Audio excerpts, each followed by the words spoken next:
السلام علیکم، وہ نیوز میں کہیں گے خوش آمدید۔ میں ہوں شرجیل ارشد اور میں ہوں آپ کے ساتھ پلوشہ محمود۔ ہیڈ لائنز آپ نے ملاحظہ کی۔ بلیٹن کے آغاز میں سب سے پہلے خبر ہے، امریکی صدر ڈونلڈ ٹرمپ نے امریکی فوج کو ایران میں فی الحال مزید حملے نہ کرنے کا حکم دے دیا ہے۔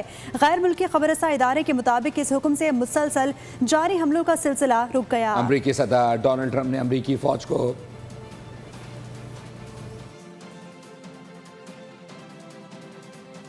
مسلسل جاری کارروائیاں معطل ہو گئیں۔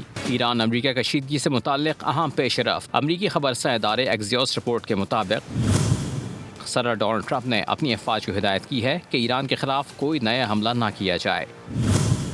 اس حکم کے بعد گزشتہ 2 ہفتوں سے روزانہ کی بنیاد پر کیے جانے والے امریکی حملوں کا سلسلہ وقتی طور پر تھم گیا۔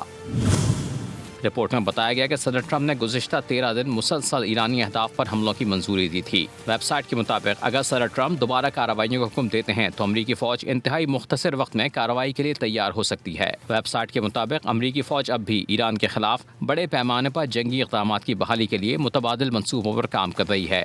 دوسری جانب امریکی ایوان صدر نے اس رپورٹ پر کوئی تبصرہ نہیں کیا۔